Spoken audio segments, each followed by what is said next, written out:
Assalamualaikum warahmatullahi wabarakatuh. Hamdan wa syukran lillah, salatan wa salaman ala rasulillah, amma ba'du. Qala Allah Ta'ala fil Qur'anil Karim, Bismillahirrahmanirrahim, la in syakartum la'azidannakum wa la in kafartum inna azabi lasyadid. Al-ayah sadaqallahul azim. Wa qala an-nabiy sallallahu alaihi wasallam, man fariha biduhuli Ramadan haramallahu jasadahu ala niran. Al-hadis sadaqallahul azim wa sadaqa rasulun nabiyul karim wa nahnu ala dzalika minasyahidin wa syakirin walhamdulillahi rabbil alamin. Hadratil mukarramin wal mukhtaramin yang kami hormati, para pemirsa Siger TV yang dimuliakan Allah Subhanahu wa Ta'ala. Tidak ada kata yang patut kita ucapkan selaku hamba Allah yang beriman, melainkan ucapan rasa syukur kita kepadanya atas segala kenikmatan yang diberikan Allah kepada kita. Maka saat ini, dalam keadaan yang sedang kita rasakan ini, harus semakin menjadikan diri kita untuk selalu bersyukur kepada Allah. Karena tidak ada satu tempat pun, tidak ada satu waktu pun yang dimana di situ kita tidak sedang menikmati nikmatnya Allah Subhanahu wa Ta'ala. Maka bagi seorang yang merasa dirinya beriman kepada Allah dan sadar dirinya tidak lepas dari nikmat Allah, sudah seharusnya dia selalu bersyukur kepadanya. Dan salah satu cara untuk bersyukur kepada Allah adalah dirinya selalu berada dalam keadaan takwa.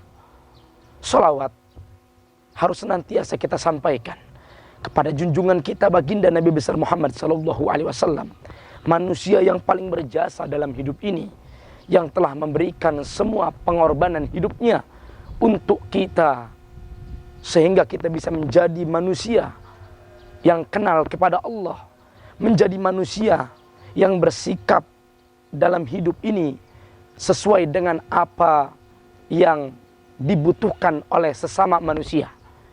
Ketika manusia ini dahulu tidak mengenal daripada ajaran Islam yang diperjuangkan oleh Rasulullah, sungguh manusia tidak ada nilainya. Manusia tidak bisa saling menghargai satu sama lain, tidak bisa memanusiakan manusia. Namun ketika Islam datang, karena perjuangan Rasulullah, karena pengorbanan Rasulullah, hingga akhirnya kita bisa tahu bagaimana kita harus bersikap terhadap sesama manusia, dan kita bisa tahu bagaimana kita harus bersikap dalam hidup ini.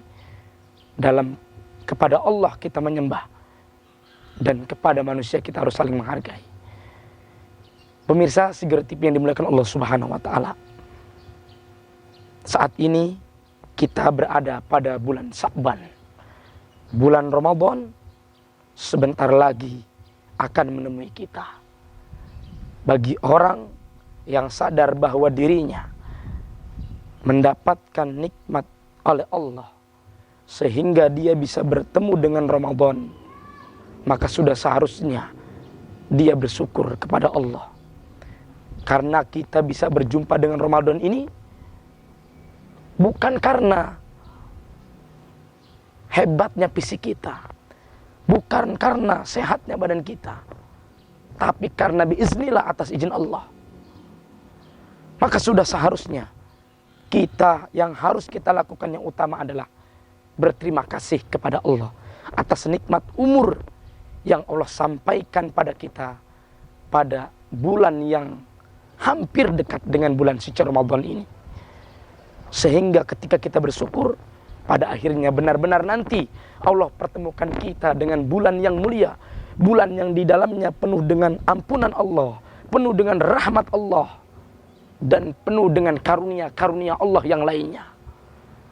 Maka kita berdoa kepada Allah agar bagaimana Allah benar-benar pertemukan kita dengan bulan Ramadan tersebut. Makanya setiap kita terkadang berdoa kepada Allah, dan harus selalu berdoa agar dipertemukan dengan bulan itu. Allahumma barik lana fi Rajabah. Ya Allah, berkahi kami pada bulan Rajab. Wa Sya'bana, dan berkahi kami pada bulan Sya'ban. Wa ballighna Ramadan, dan sampaikan kami pada bulan suci Ramadan. Itu doa yang harus kita dawamkan, agar benar-benar dengan energi doa itu kita benar-benar diizinkan oleh Allah bertemu dengan bulan suci Ramadan. Dan yang harus kita lakukan, karena Ramadan yang sebentar lagi ini akan datang, yang harus kita lakukan adalah kita harus selalu memperbaiki diri kita, memantaskan diri, agar bagaimana kita ini benar-benar menjadi hamba Allah yang pantas beribadah di dalam bulan suci Ramadan. Apa yang harus kita lakukan? Selain kita bersyukur, berterima kasih kepada Allah, berdoa kepadanya, yaitu dengan kita bertaubat kepada Allah, memohon ampun kepada Allah. Di dalam kitab Minhajul Abidin, Huzatul Islam Al-Imam Al-Ghazali mengatakan, orang yang bertaubat kepada Allah akan Allah berikan taufik. Apa itu taufik? Itu kekuatan.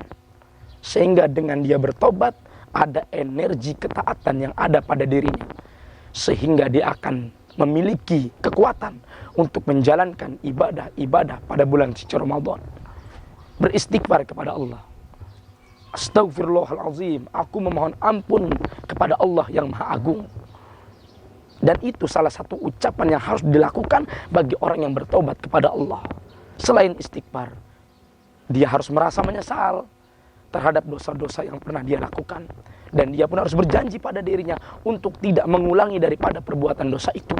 Maka orang yang bertobat akan Allah benar-benar berikan kekuatan rohani pada dirinya untuk beribadah pada bulan suci Ramadan yang dia cintai, yang kita cintai semua. Selain daripada itu, yang harus kita lakukan untuk menghadapi Ramadan yang sebentar lagi akan datang ini, selain kita bertaubat, kita pun harus benar-benar agar bagaimana memperbanyak amalan-amalan lainnya. Apa yang harus kita lakukan? Yaitu di bulan Sa'ban ini, di penghujung Sa'ban ini, masih ada waktu untuk kita melakukan amalan yang luar biasa. Apa? Yaitu membaca salawat kepada baginda Nabi Muhammad SAW. Dan setiap kita tahu ada perintah untuk kita bersalawat kepada Nabi. Dan setiap kita hafal, mungkin di antara pemirsa Siger TV pun hafal daripada ayat ini, perintah Allah untuk bagaimana kita bersalawat kepada Nabi-Nya. Bismillahirrahmanirrahim. Innallaha wa malaikatahu yusalluna 'alan nabi. Ya ayyuhalladzina amanu sallu 'alaihi wa sallimu taslima. Sesungguhnya Allah dan para malaikatnya bersalawat. Maka kita pun harus bersalawat kepada baginda Nabi. Karena beliau adalah orang yang paling berjasa. Karena beliau kita pun kenal Ramadan. Dan perlu kita ketahui, turunnya ayat untuk bersalawat kepada Nabi ini, itu pun turun pada bulan Sa'ban. Maka segala dan salah satu bentuk persiapan kita di bulan Sa'ban ini untuk menghadapi Ramadan, memperbanyak salawat kepada baginda Nabi Muhammad SAW. Apa keutamaannya? Man shalla alayya wahidatan sallallahu alaihi asran. Man shalla alayya, kata Nabi, barang siapa yang bersalawat kepadaku wahidatan, salawat satu kali, sallallahu alaihi asran, maka Allah akan berikan padanya salawat sebanyak 10 kali. Kita baca, memperbanyak salawat kepada baginda Nabi. Ini amalan yang harus kita lakukan juga dalam menghadapi bulan suci Ramadan. Selain daripada itu, yang harus kita tunjukkan untuk menghadapi Ramadan ini adalah dengan kita menunjukkan rasa bahagia, rasa senang. Karena bertemu dengan bulan suci Ramadan itu adalah sesuatu yang istimewa. Maka yang harus kita tunjukkan adalah rasa senang. Nabi Muhammad SAW mengatakan, man fariha, barang siapa yang hatinya memiliki rasa bahagia, rasa senang, biduhuli Ramadan, dengan datangnya bulan suci Ramadan, haramallahu jasadahu ala niran, maka Allah akan haramkan tubuhnya terkena api neraka. Baru memiliki rasa senang saja, baru memiliki rasa bahagia saja, Allah akan jauhkan dia dari api neraka. Apalagi kalau kita beribadah di dalamnya dengan sukacita dan dengan sungguh-sungguh. Ini baru memiliki rasa senang. Dan setiap kita pada akhirnya bisa mengintrospeksi diri. Bagaimana keadaan hati kita dengan datangnya bulan suci Ramadan. Apakah kita benar-benar senang? Atau kita biasa-biasa saja? Atau malah kita benci karena kita tidak bisa makan sepuas kita, sebebas kita yang kita inginkan? Kalau kita memiliki perasaan yang biasa-biasa saja atau kita tidak senang, maka memohon ampunlah kepada Allah, karena pada saat itu hati kita sedang berada dalam keadaan yang tidak baik. Maka mari dengan mendekati bulan suci Ramadan ini, kita tunjukkan rasa senang, rasa bahagia akan kedatangan bulan yang mulia ini. Marhaban, selamat datang ya Ramadan, bulan yang penuh dengan kemuliaan. Semoga Allah Subhanahu wa taala benar-benar mengizinkan kita untuk bertemu dengan bulan suci Ramadan, dan Allah berikan kekuatan kepada kita untuk kita bisa beribadah di dalamnya. Semoga tausiah yang singkat ini bisa memberikan motivasi kepada diri kita semua, sehingga kita selalu taat kepada Allah Subhanahu wa taala, terutama di bulan suci Ramadan yang sebentar lagi Allah akan pertemukan kita. Wallahul muwaffiq ila aqwamit thoriq. Assalamualaikum warahmatullahi wabarakatuh.